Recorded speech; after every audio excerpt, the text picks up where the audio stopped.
नमस्कार दोस्तों, स्वागत है आप सबका भद्रा आईएएस एकेडमी में। आज का डेट है 16 April 2024 and Assam Tribune and different other newspaper dailies का एनालिसिस प्रेजेंट कर रहा हूँ आप सबका सामने मैं शुभदीप।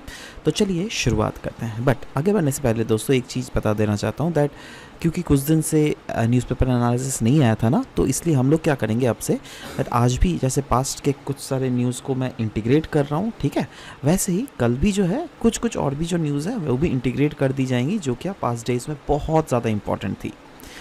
जिस जो क्या वैसी न्यूज़ जो इंपॉर्टेंट नहीं थी वो तो इंक्लूड नहीं की जाएंगी, ठीक है। तो आज के अगर असम ट्रिब्यून में अगर आप एडिटोरियल पेज में चले जाइएगा तो वहाँ पे आपको एक आर्टिकल दिखेगा हॉर्टिकल्चरल एक्सपोर्ट्स के रिलेटेड, राइट। और अनडाउटेडली इस आर्टिकल में बताया गया दैट नॉर्थ ईस्ट इंडिया का एग्रीकल्चर हॉर्टिकल्चर सेक्टर जो है काफ़ी ज़्यादा बूम अप कर रहा है। और इनफैक्ट ये चीज़ हम लोगों ने बहुत सारे ऐसे प्रोडक्ट्स है जो कि रीसेंट टाइम में देखने को मिले, जैसे मणिपुर का एरोमेटिक ब्लैक राइस जिसको चाखाओ बोलता है, राइट। सो वो उसकी demand domestic as well as international market दोनों में बहुत ही ज़्यादा देखने को मिल रहा है, राइट। नाउ क्यों ऐसा हो रहा है? क्योंकि ग्लोबल अपील ये सबकी बढ़ रही है, इसीलिए डोमेस्टिक मार्केट रहे या फिर इंटरनेशनल मार्केट है, डिमांड धीरे धीरे बढ़े जा रहा है। इनफैक्ट यूरोप में ही बोला जा रहा है दैट 20 मिलियन टन्स से भी ज़्यादा एक्सपोर्ट किया जा रहा है। यही नहीं, केरला में भी एक major chunk of this rice has are being sent, right. So ये अनडाउटेडली मणिपुर के फार्मर के लिए तो एक बहुत ही गुड न्यूज़ है, बट साथ ही साथ Manipur as a whole region में ये कहीं ना कहीं इंटरप्रेन्योरशिप भी तो प्रमोट कर रहा है ना, क्योंकि वहाँ पर आज के किसान कल के बड़े बिजनेसमैन भी हो सकते हैं, है ना, अगर ज़्यादा से ज़्यादा उनका चीज़ें एक्सपोर्ट हुआ तो, राइट। सो अब इसी आर्टिकल को रिलेट करके बोला गया है क्या असम में ऐसे पोटेंशियल्स है? जी हाँ, क्यों नहीं है। असम का अगर जोहा राइस देख लीजिएगा, क्या स्वादिष्ट, क्या टेस्टी राइस है। सो वही बोला जा रहा है दैट अनडाउटेडली इस असम के जोहा राइस के पास भी एक सब्सटैंशियल एक्सपोर्ट पोटेंशियल है, but the problem is that the government is not focusing much onto this issue, right। इसके कारण क्या आ रहा है, एक्सपोर्ट जो है वो कहीं ना कहीं हिंडर हो रहा है, right. Favourable geo climatic conditions in north east. Now north east region as a region अगर देख लीजिएगा, अनडाउटेडली लिखा हुआ it is benefited from favourable geo climatic conditions, undoubtedly क्योंकि इतने varieties of geo climatic conditions है, इसलिए ये एक रीजन है जो कि काफ़ी ज़्यादा फेवरेबल है for the production of horticulture crops including the endemic ones जिसकी हाई ग्लोबल डिमांड है। और बहुत सारे इंडिजिनस कम्युनिटीज़ जो कि ट्रेडिशनली इंगेज है इन ऑर्गेनिक कल्टीवेशन प्रैक्टिसेस, वो भी कहीं ना कहीं इस सेक्टर में हमें ऑफ कोर्स अपना किस्मत ज़रूर से आजमाएंगे, राइट। नाउ असम से अगर देख लीजिएगा, रिसेंट टाइम्स में हमें स्पाइसेस में एक्सपोर्ट ज़्यादा हमें बढ़ोतरी देखने को मिली है, राइट। तो क्लियरली बोल रहा है there is rise in spices export in the recent year, जो क्या कहीं ना कहीं सिग्नल कर रहा है दैट जी हाँ, कमर्शियल स्पाइस कल्टिवेशंस लेकिन असम में चालू कर देना पड़ेगा। तो इससे क्या होगा, असम के जो फार्मर्स हैं उनको भी काफ़ी ज़्यादा फ़ायदा होने वाला है। This would not only augment livelihood, undoubtedly livelihood तो सपोर्ट करेगा ही, बट साथ ही साथ लोकल कम्युनिटीज़ को ये एम्पावर भी करेगा, राइट। और यहाँ पे एक बहुत अच्छा इंपॉर्टेंट बोला गया था जिसको मैंने हेडिंग बना के आपको लिखा हुआ है।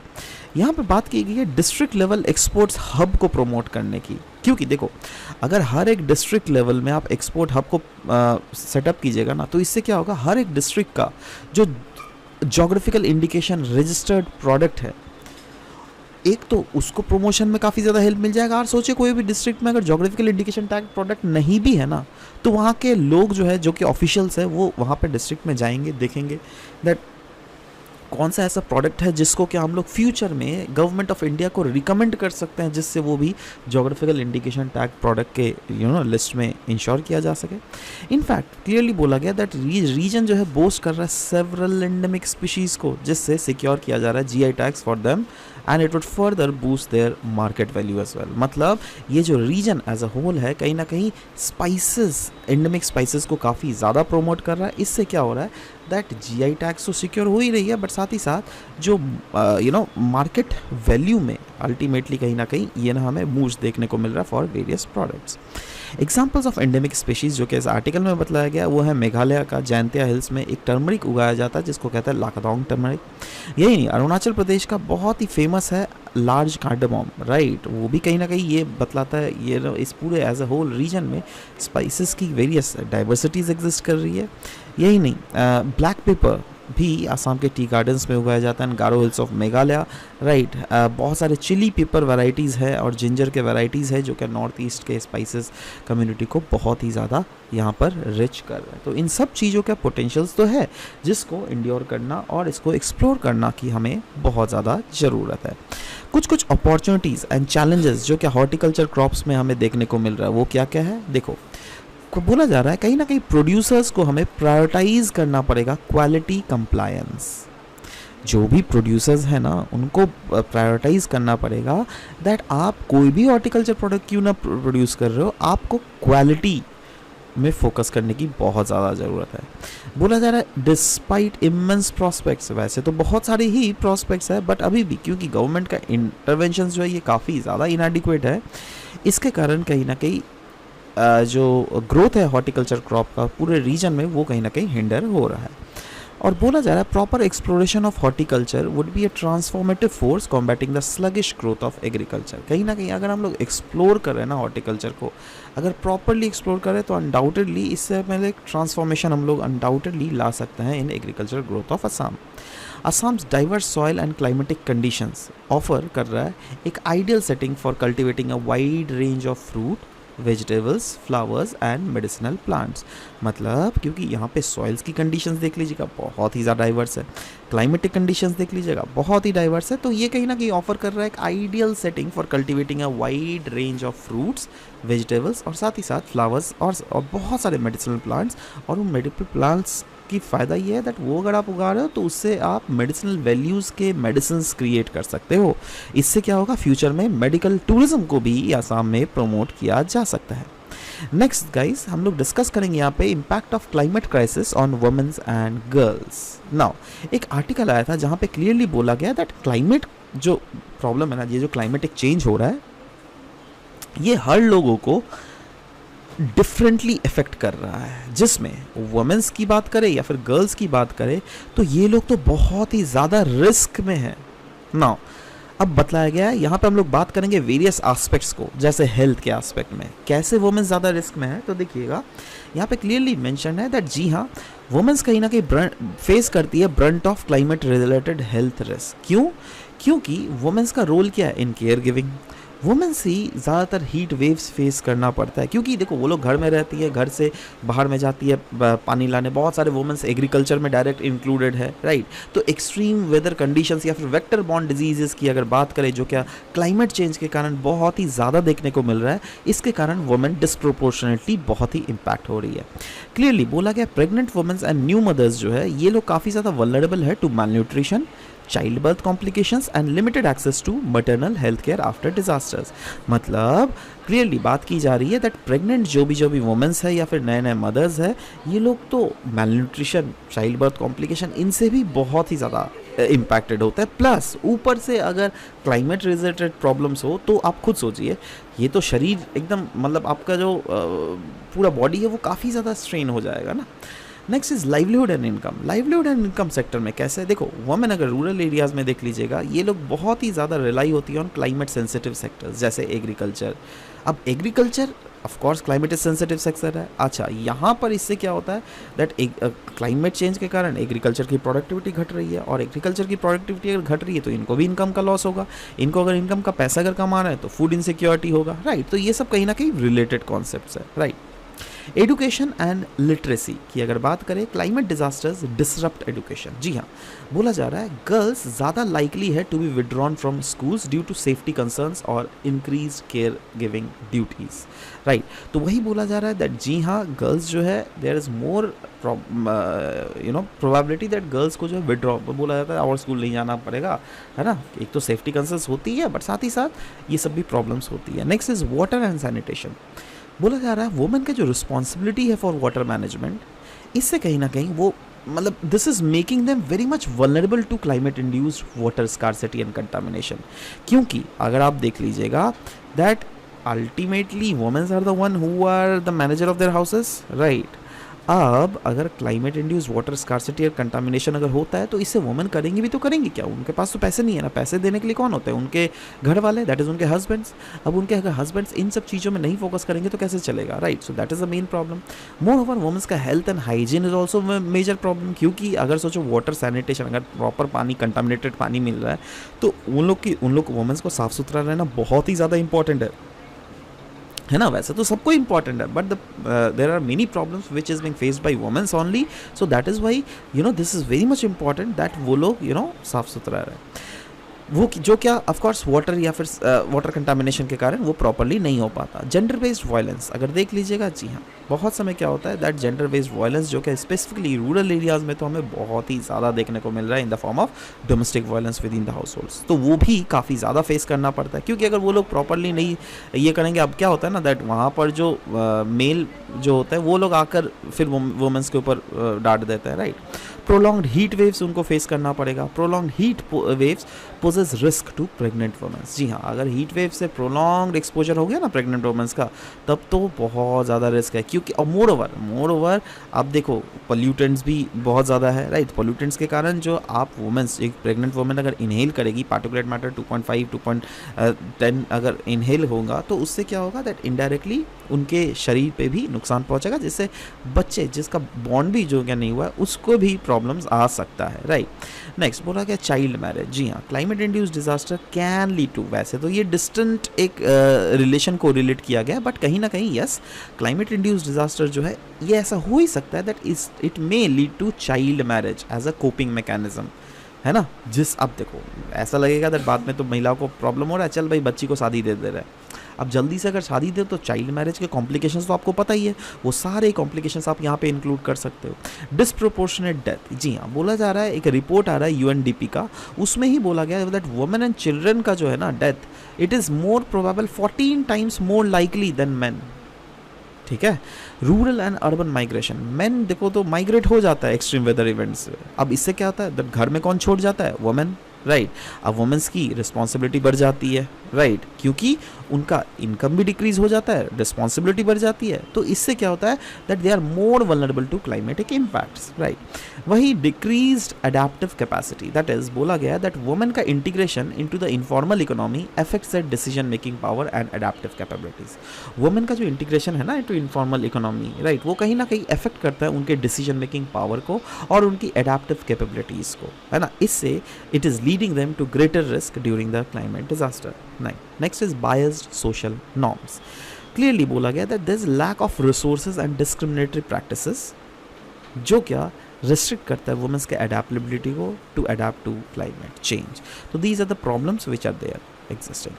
नेक्स्ट हम लोग बात करेंगे कुचिपुड़ी डांस के बारे में। ये क्लासिकल डांस फॉर्म है, राइट, और ये न्यूज़ में था। क्यों न्यूज़ में था, क्योंकि जो आंध्र प्रदेश के कृष्णा डिस्ट्रिक्ट है ना, वहाँ पर एक विलेज है कुचिपुड़ी, राइट, जहाँ यहीं से इस आर्ट फॉर्म का इवोल्यूशन हुआ है। और ये जो आर्ट फॉर्म है कहीं ना कहीं इसी रीजन में चैलेंजेस फेस कर रहा है, क्योंकि वहाँ पर जो यंग जनरेशन्स है they are lacking interest in this dance form. Moreover government का भी सपोर्ट नहीं है, तो इसीलिए ये आर्टिकल काफ़ी ज़्यादा हाईलाइटेड था द हिंदू में, राइट। अब देखो इससे आप क्या रिलेट कर सकते हो, इससे आप रिलेट कर सकते हो दैट फ्यूचर में अगर सैट्रिया के साथ कुछ ऐसा हुआ तो विल गवर्नमेंट सपोर्ट, राइट। सो वही बोला गया कुचिपुड़ी ओरिजिनेटेड फ्रॉम आंध्र प्रदेश, है ना, जो क्या भक्ति मूवमेंट का ऑफशूट है, जो क्या 7th सेंचुरी एडी में आया था। इन 17th सेंचुरी प्रेजेंट जो कुचिपुड़ी स्टाइल है ना, उसको एक वैष्णवा पोएट है उनके दैट इज़ इनका नाम है सिद्धेंद्र योगी, इनके द्वारा कंसीव किया गया था, right. And its evolution can be traced to traditional drama, है ना, जिसका जेनरिक नाम वहाँ पे यक्षांगना के नाम से भी जानते हैं, राइट। तो वही यक्षांगना यहाँ वहाँ का एक ट्रेडिशनल बना फोक ड्रामा है, जिसके थ्रू ये कुचिपुड़ी डांस का इवोल्यूशन हुआ है, राइट। कुचिपुड़ी डांस काफ़ी ज़्यादा फेमस है क्योंकि ये जो डांस करती है ना जो महिलाएं, their footwork is very fast, their expression is too dramatic, और वो स्टोरी टेलिंग के बेसिस पे ये चीज़ बताया जाता है, right. It combines masculine and feminine energy, that is tandava और लास्य का कहीं ना कहीं ये जोग है। और इसमें डिस्टिंक्टिव फीचर्स हमें देखने को मिलते हैं, जिसमें एक ब्रास प्लेट के ऊपर डांस और मूवमेंट किए जाते हैं, राइट। अच्छा, इट कंक्लूडेड विद तरंगम, है ना। देखो इसको तरंगम के साथ, जहाँ पर डांसर्स एक ब्रास प्लेट के ऊपर स्टैंड होके, रिदमिकली मूव भी करता है। तो ये स्टाइल जो है, these are various regional variations है इसके, है ना, जिसमें अलग अलग जो इसके गुरु हैं, जो टीचर्स हैं जिन्होंने सिखाया, उन्होंने भी अपनी बहुत सारी क्रिएटिविटी समय के साथ साथ इसमें इंक्लूड किया है। म्यूज़िकल इंस्ट्रूमेंट, इसमें क्या क्या म्यूज़िकल इंस्ट्रूमेंट्स यूज़ किया जाता है, ये है mridangam, cymbals, veena, flute and tambura, right. तो इससे ओवरऑल ये किया जाता है। नेक्स्ट, पीएपी का ये एक न्यूज़ था, इंपॉर्टेंट न्यूज़ है। यस, इंपॉर्टेंट न्यूज़ इसलिए क्योंकि this is the first time that this thing is happening, home voting. Election commission of India ने इंट्रोड्यूस किया एक ग्राउंड ब्रेकिंग इनिशिएटिव इन 2024 का लोकसभा इलेक्शन जो कि अभी चलने को है, राइट। और इसमें क्या होगा, इंक्लूड किया जाएगा facility of home voting. Home voting का मतलब क्या है, मतलब जो बुज़ुर्ग हैं 85 ईयर्स या फिर 85 ईयर्स से अबव बुज़ुर्ग जो है ना, वो ऑफ कोर्स बाहर में जाने में उनको प्रॉब्लम होगा।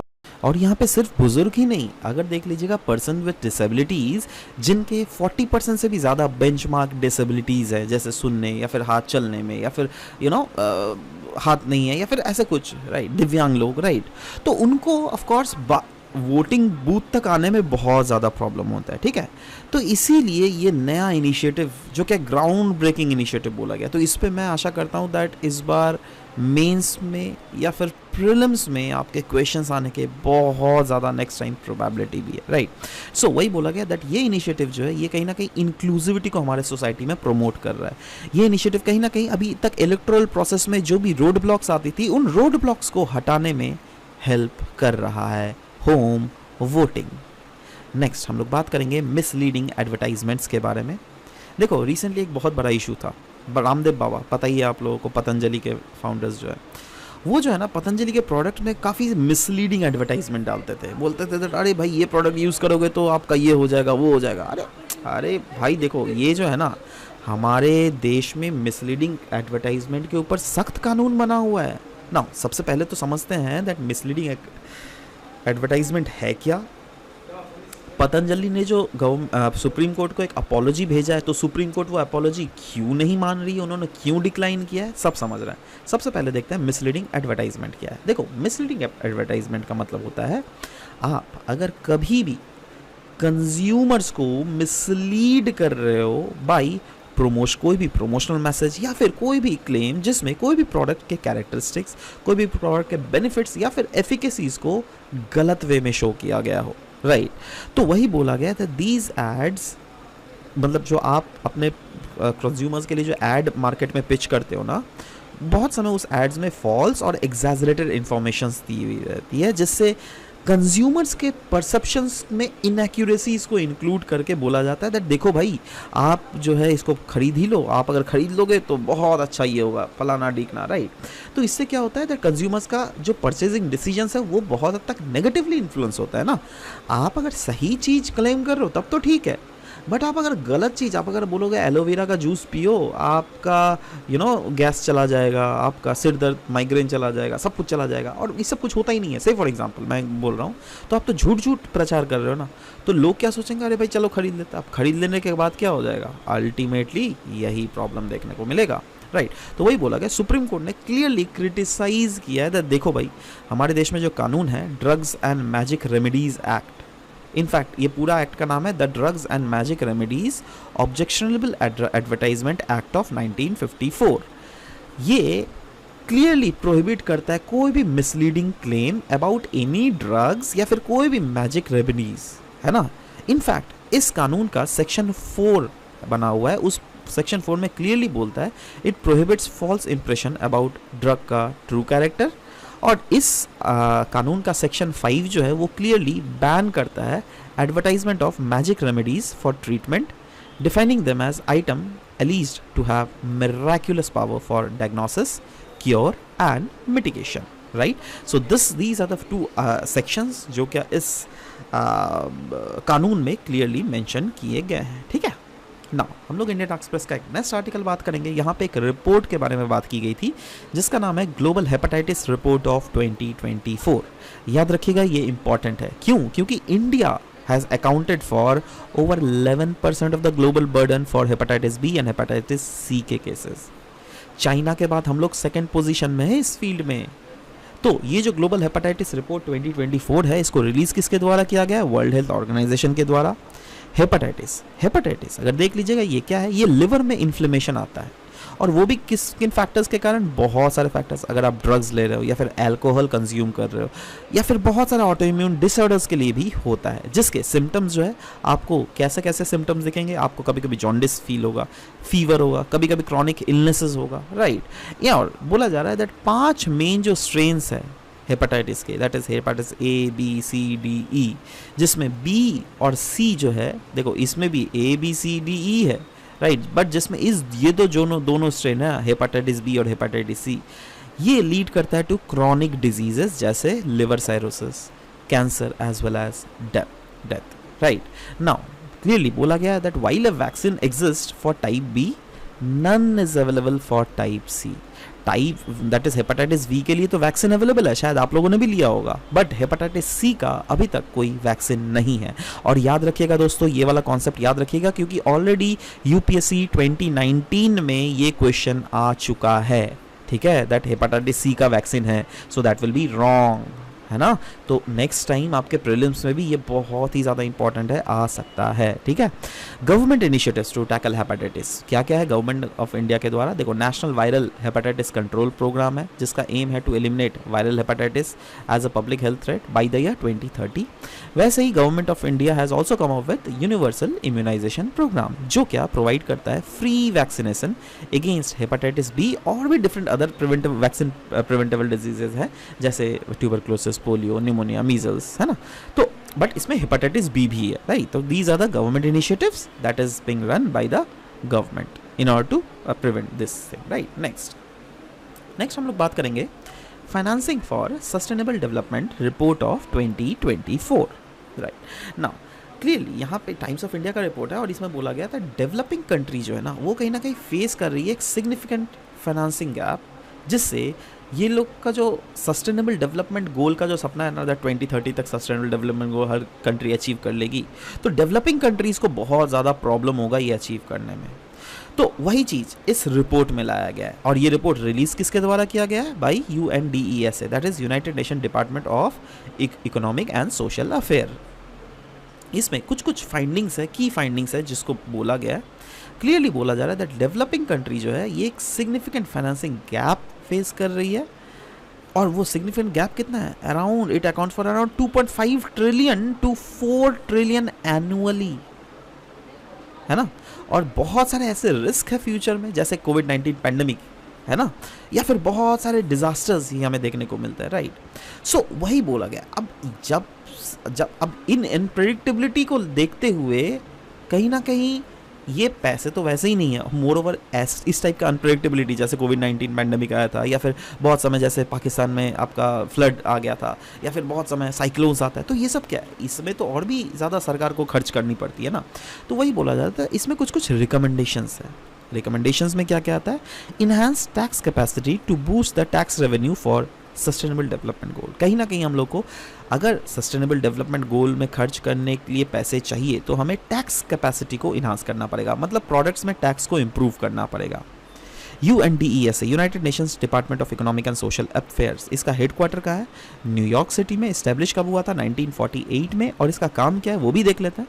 ये सपोर्ट करती है कंट्रीज़ को, जिससे वेरियस कंट्रीज इन्फॉर्म्ड डिसीजन कर सके इन बहुत सारे फेमस फोरम्स, जैसे United nation general assembly is one of the forum, right. In fact ये एक रिपोर्ट भी रिलीज करती है, उसका नाम है world social report, right. So ये बाई चांस अगर क्वेश्चन आ गया दैट वर्ल्ड सोशल रिपोर्ट कौन सा ऑर्गेनाइजेशन रिलीज करता है, तो you should know that is UNDESA, that is United nation department of economic and social affairs. Next हम लोग इंडियन एक्सप्रेस का ये न्यूज़ आर्टिकल डिस्कस करेंगे, जहाँ पे बात करेंगे डबल टैक्सेशन अवॉइडेंस एग्रीमेंट के बारे में। ये क्यों न्यूज़ में था? क्योंकि इंडिया और मॉरिशस ने अमेंड किया है उनके डबल टैक्सेशन अवॉइडेंस एग्रीमेंट को, राइट। सो सवाल होता है डबल टैक्सेशन अवॉइडेंस एग्रीमेंट क्या होता है? इसको मैं एक स्टोरी बेसिस में समझाना चाहूँगा। सोचो दोस्तों, ये मैं हूँ, है ना, मैं इंडिया में रहता हूँ, आप चाइना में रहते हो, मेरा भी बिजनेस इंडिया में चल रहा है, आपका भी बिजनेस चाइना में चल रहा है ना। बट मेरा जो बिजनेस है चाइना में भी चल रहा है, और आपका जो बिजनेस है इंडिया में भी चल रहा है, ठीक है। तो अब सोचो, मैंने एक कोई प्रोडक्ट बनाया, ठीक है, 1000 रुपये का प्रोडक्ट है, उसमें अगर 10% इंडियन गवर्नमेंट टैक्स ले तो कितना हुआ? 100 रुपये इंडियन गवर्नमेंट ले रही है, मतलब 1000 में तो 100 रुपये मुझे इंडियन गवर्नमेंट को देना पड़ा। अब अगर मैं वही प्रोडक्ट को चाइना में भी बेचना चाहूँ, तो अगर चाइना में जैसे मेरा इंडिया से एक्सपोर्ट करूँगा, यहाँ पे सोचो कुछ पैसे लग गए, राइट, चाइना में खरीद रहा है, तो चाइना में भी तो गवर्नमेंट मुझसे पैसे ले रही है ना। से फॉर एग्जांपल वहाँ पे 15 रुपये ले रही है मेरे से, ठीक है, 15%, राइट, तो 15% तो कितना हुआ, 150, मतलब 250। तो मेरा प्रोडक्ट मैंने 1000 रुपये में बेचा, 250 रुपये तो गवर्नमेंट ने ही ले लिया, है ना। उसमें भी मेरा प्रोडक्ट बनाने का साथ खर्चा आया 700 रुपये, मतलब मेरा सिर्फ और सिर्फ प्रॉफिट कितना बचा, मात्र 50 रुपये। तो इसको हटाने के लिए दोनों गवर्नमेंट, दैट इज इंडिया की गवर्नमेंट और चाइना की गवर्नमेंट एक साथ आती है और बोलती है दैट देखो भाई, इस केस में इंडिया और मॉरिशस की गवर्नमेंट चलो इंडिया और मॉरिशस की गवर्नमेंट एक साथ आती है और बोलती है भाई देखो, आपका देश में और मेरा देश में अगर कोई भी इस टाइप का बिजनेस हो रहा है, तो हम लोग क्या कर रहे हैं, एक तो टैक्स लेंगे, हम लोग बिजनेसमैन को 2 बार टैक्स चार्ज नहीं करेंगे। तो वो एक टैक्स किसके अंदर आएगा, डबल टैक्सेशन अवॉइडेंस एग्रीमेंट के अंदर।